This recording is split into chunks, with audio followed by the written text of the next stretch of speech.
What's up, guys? I'm gonna get straight into this, trying to make it short. Hope you guys are having a better day than I am, and if you're a Clemson basketball fan, I highly doubt it. So I just got back from Charlotte.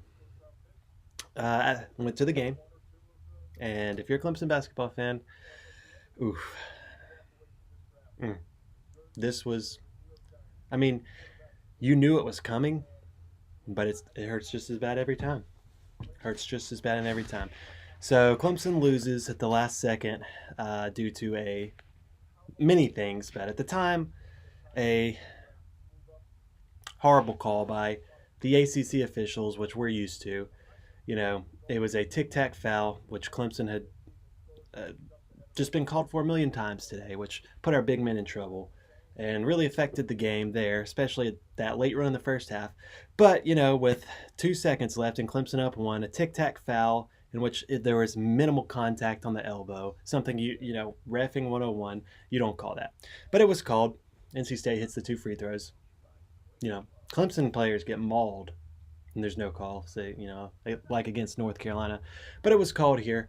And it was the ending of a epic collapse that is all too familiar under Brad Brownell. And I'd like to ask you guys, are you satisfied? Is this the man you want leading your program? I have been an anti-Brownell guy. I've pulled for the Clemson. I mean, I love these players. This is some of my favorite players we've had. And, Brad didn't recruit them to Clemson, but he got them here through transfers, at least most of them. And they deserve so much better than this. If they were just allowed to play basketball, if they were just allowed to play offense, man, what this team could have been. But it is what it is. Up 42-26 at halftime. I was comfortable. We were having a good time. The NC State fans around us, who were very obnoxious to start the game, were quiet. And then, we did what Brad Brownell does best. You get a lead, you go into ultra conservative mode. And this is something we've seen under Brownell. Last year, he kind of let his players play, and it was like, what? This is so new. This is so refreshing. And then this year, we go right back to, anytime we get a lead or anytime anything's going for us, we get into super conservative mode. And this is 100% coaching. People are going to try to blame the players, da da da da da. No, there was no attempt to get the ball down low until there's like 2 seconds left on the shot clock. We were hooking shots in the second half with no time left on the shot clock. This has been something I've called out every week on Twitter pretty much, and it has not been fixed for years. For years. If you are a basketball lover like me, you've watched basketball for years, you've played basketball, you know this is bad coaching. Maybe at Wright State or somewhere where you cannot get any talent or very, very, very, very little talent, that type of stuff works. Okay? But we had a team that could have easily won 23 or 24 games. They had the talent. They were a team that made the Sweet 16 last year. They lost one player, and Gabe DeVoe was a huge part of our team. But with good coaching, there's no way we'd be sitting at home. We got a 1% chance of making the tournament.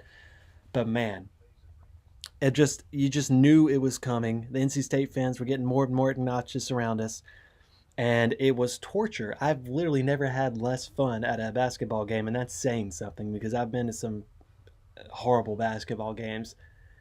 But that's just been the epitome. Brad Brownell, 2-14. 2-14 the last few years in close games.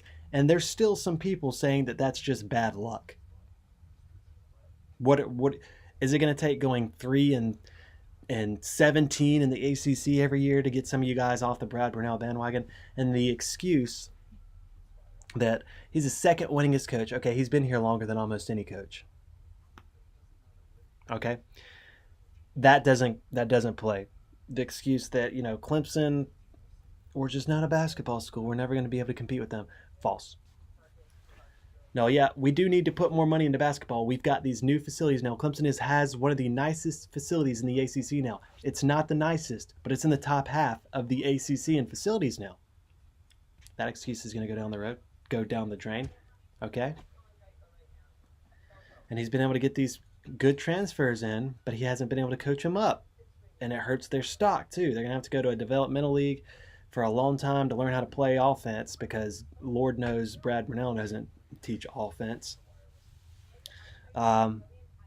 And I don't hate Brad Brownell. He's just not a good coach. And as a basketball fan, it's very easy to see. I've seen it for years.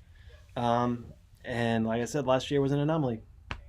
It was an anomaly, and I feel for these players. They deserve so much better. I mean, this was, like I said, this was one of my favorite teams. But I just don't understand why Brad Brownell is so stubborn. Even with, I wish his job on the line, but our administration is not going to care enough.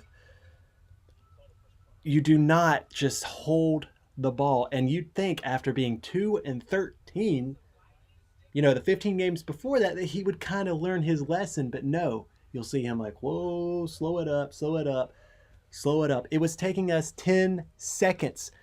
There was two calls that should have been 10-second calls because we are just casually wasting 10 seconds of our shot clock walking up the court. And then what? And then we hold it up top till we get to about 10 seconds. Then we slowly start to move and panic, just go into chaos mode, throwing up shots backwards, throwing up shots from deep that have no chance. That is horrible, horrible coaching. And that's 100% coaching. So there's some people who are just going to defend Brunell, and those people either don't know basketball that great, or they like that style of basketball.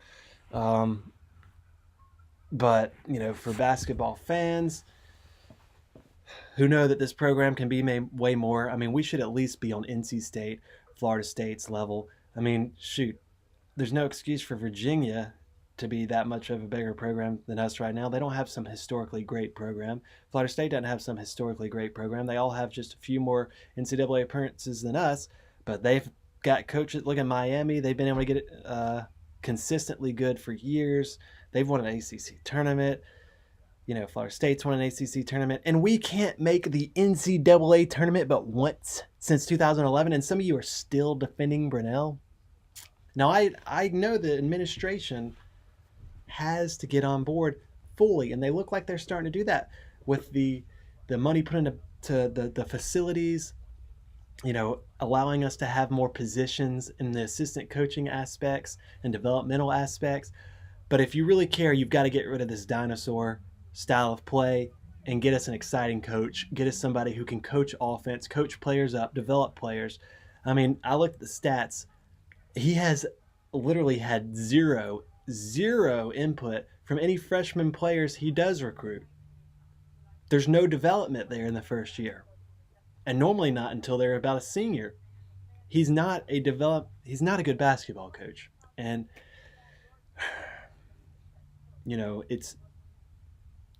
it's ruined the whole season for me. People are like, okay, well, go watch football. We got that football natty.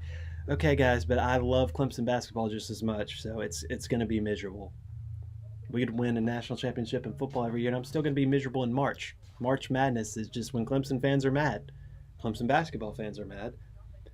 So you just have to sit here and say, when is it going to be time? When is there going to be enough to fire him? What does it take? This was the year that it was also big. We're going to be in a rebuilding year for God knows how long after this. This was the peak year, and we're 19-13 and 98% going to the NIT.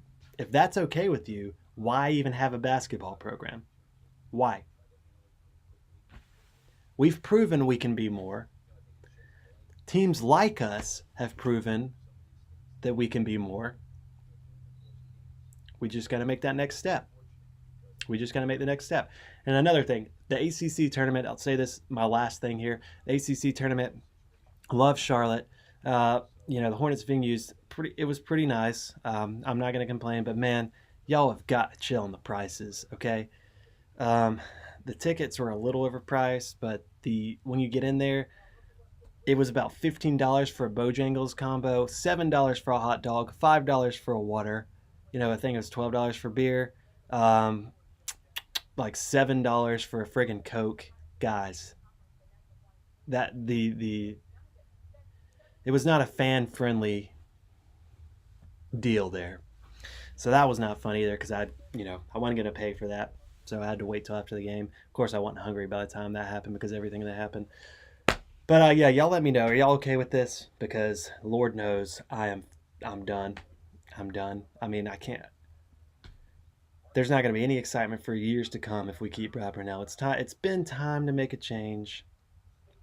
There's no excuse, and there's no need to wait. Next year is a rebuilding year. Might as well get a coach and start really rebuilding instead of wasting a year with Brownell, then having to. I mean, he's not going to make it through next year because he's going to go probably 8-25 or something like that. So make the change now. Save everybody the pain.